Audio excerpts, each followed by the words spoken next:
Penyelenggaraan pemilihan serentak 2020 di tengah masa pandemi merupakan penyelenggaraan pemilihan yang pertama kali di Indonesia, karena sebelum-sebelumnya tidak pernah ada. Jadi oleh karena itu saya ingin mengajak kepada para stakeholder dan pemilih, mari kita sukseskan penyelenggaraan pemilihan ini dengan berpartisipasi aktif. Ya, terkait dengan penyelenggaraan teknis di tengah pandemi ini, pemilihan ini tentunya harus memenuhi protokol kesehatan. Ya, jadi protokol kesehatan itu bersifat wajib, harus dipenuhi oleh semua pihak. Jadi pemahaman integritas, ya, baik misalnya pemilih yang berintegritas ataupun pasangan calon yang berintegritas, ya, salah satunya adalah mematuhi protokol kesehatan, karena protokol kesehatan sudah menjadi bagian aturan atau ketentuan yang berlaku. Oke, siap. Kalau pembatasan di masa kampanye sendiri apa saja sih, Pak? Ya, berdasarkan pada PKPU yang telah diterbitkan, baik PKPU 6 yang kemudian direvisi menjadi PKPU nomor 10 tahun 2020, itu ada pembatasan jumlah. Ya, misalnya pertemuan terbatas, pertemuan terbuka dan dialog itu maksimal 50 orang. Oke, baik di luar ataupun di dalam ya? Dalam ruangan atau gedung tertutup. Tertutup jadi. Ya. Harus dalam gedung berarti, Pak? Ketentuannya pasal 58 ayat 1 huruf B, ya, itu dilaksanakan dalam ruangan atau gedung tertutup, itu teksnya demikian. Oke, siap. Kalau tidak mematuhi itu gimana? Ya, nanti akan dikategorikan pelanggaran oleh Bawaslu. Oke. Bila banyak pelanggaran khususnya dalam penerapan protokol kesehatan, Pak, apa yang terjadi pada pilkadanya serentaknya, Pak? Kita tunggu informasi regulasi selanjutnya, karena memang dalam PKPU, ya, itu memang belum dinyatakan tentang sanksi yang jelas, ya. Tapi kalau kita mau melakukan kajian terhadap pasal 69 huruf E, di sana ada ketertiban umum. Ya, ada ketertiban umum. Nah, kalau memang protokol kesehatan nanti dalam PKPU selanjutnya dimaknai atau dalam Perpu dimaknai sebagai bagian dari ketertiban umum, maka dia akan terkena sanksi pidana. Kita tunggu saja aturan selanjutnya. Untuk peraturan ini, Pak, mulai berlaku kapan, Pak? Ya, kita tunggu karena dalam proses revisi. Ya, Revisi. termasuk kita tunggu Perpu. Informasinya akan ada Perpu terkait dengan pelanggaran protokol COVID. Informasinya demikian. Baik, hari ini ya KPU Kabupaten Pangandaran melaksanakan kegiatan bimbingan teknis kampanye dalam tahapan pemilihan Bupati dan Wakil Bupati Pangandaran.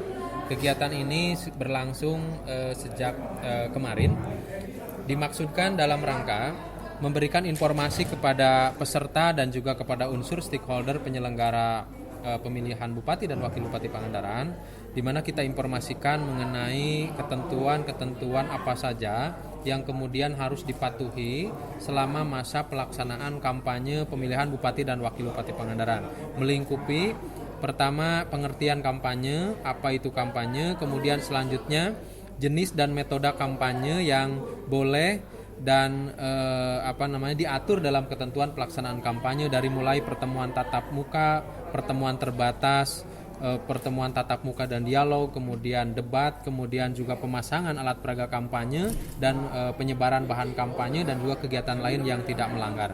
Jadi kita jelaskan tentang beberapa ketentuan regulasi berkenaan dengan persoalan kampanye. Nah, di masa pandemi COVID ini kan ada beberapa aturan yang memang tidak boleh dilakukan pada saat kampanye. Kira-kira itu apa saja, Pak? Pertama, kampanye di pilkada di era pandemi, yang penting untuk kami sampaikan norma terkait dengan pembatasan jumlah peserta.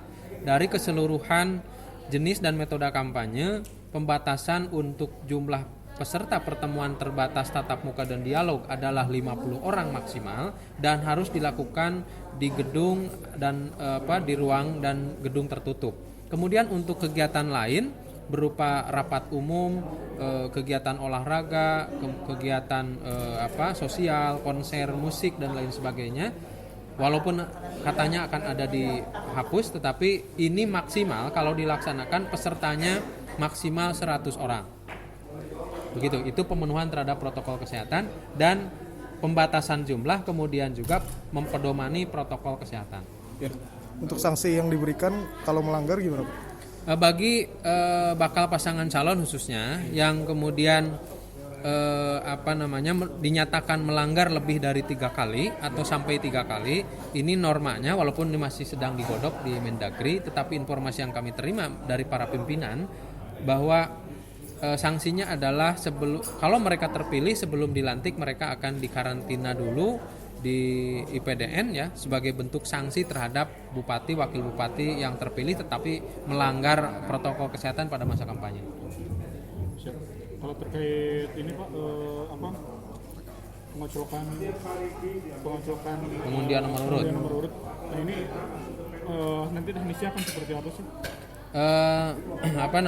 Sesuai dengan ketentuan bahwa mekanisme pengundian nomor urut itu kita mengundang dan forum harus dihadiri langsung oleh tim bakal pasangan calon ataupun tim pasangan calon yang sudah ditetapkan pada tanggal 23. Kemudian kita akan melakukan melalui mekanisme undian di mana bakal pasangan calon masing-masing mengambil 1 poin undian yang kemudian dibuka dan nomor itu diperlihatkan secara transparan proses dari awal. Dan kemudian nomor yang dipilih oleh pasangan calon itu merupakan nomor yang akan kemudian ditetapkan menjadi nomor urut pasangan calon.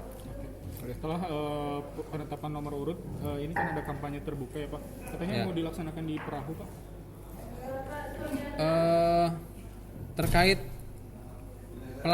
setelah pelaksanaan pengundian nomor urut, kegiatan selanjutnya adalah kampanye damai yang akan dilaksanakan pada tanggal 25. Kegiatannya secara terbuka dan itu akan ada penandatanganan prasasti pilkada damai, kemudian juga pilkada sehat memedomani protokol kesehatan.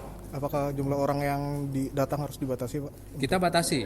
Untuk yang datang itu kita sedang atur sedemikian rupa. Sejauh ini kita masih menetapkan masing-masing itu 25 orang, tetapi sedang kita kurangi maksimal dari keseluruhan.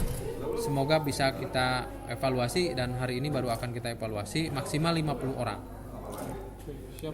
Terima kasih, Pak.